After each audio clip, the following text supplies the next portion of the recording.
अहमद अजीम साहब, आपसे सबसे पहले जानना चाहूँगी कि सर ऑब्वियसली आप बिज़नेस कम्युनिटी को जो है रिप्रेजेंट कर रहे हैं, आप लोगों को कितनी तवक्कुआत हैं सिंध के बजट से? बिस्मिल्लाहिर्रहमानिर्रहीम। सना देखें, तवक्कात रखना तो उम्मीद रखना हम सबका फ़र्ज़ है कि भाई उम्मीद अच्छी रखें, तो हमें भी बड़ी उम्मीदें हैं। और देखिए, मैं तो हमेशा सिंध के बारे में एक चीज़ कहता हूँ कि जो चीफ मिनिस्टर हैं सिंध के, he is the most educated chief minister in Pakistan. तो और इकोनॉमिस्ट भी हैं, तो उनसे हमें बहुत इकोनॉमिस्ट नहीं है, but he is the civil engineer. He is civil engineer but economist बन गए।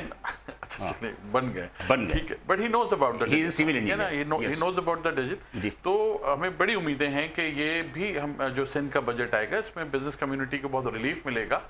और जिन जिन सेक्टर्स पे, जैसे इंफ्रास्ट्रक्चर पे लोग कहते हैं कि सिंध में थोड़ी सी कमजोरियां हैं, उन पे बड़ा काम होगा। और जो इंडस्ट्री है, स्पेशली वो इंडस्ट्री जो कि यहाँ पे मुश्किलात का शिकार है, उसको रिलीफ मिलेगा। अब उसको रिलीफ कैसे मिलेगा?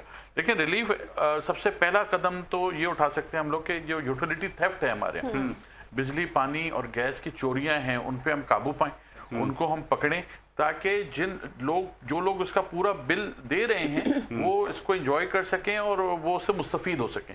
अभी ये हो रहा है कि जो चोरी करें उसके पैसे भी उनको देने पड़ते हैं जो अपना बिल पूरा भर रहे हैं। तो this is to start with. इसके अलावा मैंने इंफ्रास्ट्रक्चर की बात की, बीच में ऐसी कमेटीज भी बनी थी जिसमें सीएम हाउस में हम लोगों की एक महीने में एक मीटिंग होती थी, या समटाइम 15 दिन में एक मीटिंग होती थी। मैं ये ज़रूर सिंध के चीफ मिनिस्टर साहब से कहूँगा कि वो उसको कंटिन्यू करें। उससे भी बड़ा रिलीफ मिला था बिजनेस कम्युनिटी को।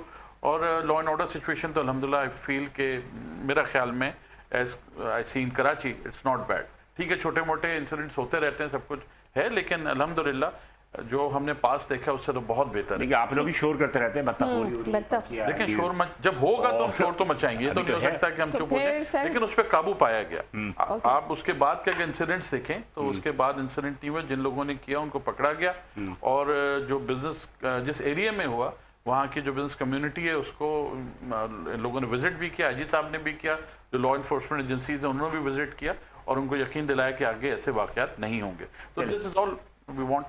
ठीक, अच्छा अतीक मीर साहब, सबसे पहले तो सर ये थोड़ा सा समझा दीजिएगा, क्योंकि डेवलपमेंट की मद में जो बजट तकरीबन जो रखा जा रहा है, जो 720 अरब रुपए रखा जा रहा है, और दूसरी तरफ हम देख रहे हैं कि नॉन जो डेवलपमेंट अखराजात हैं उसके लिए 2480 अरब रुपए हैं।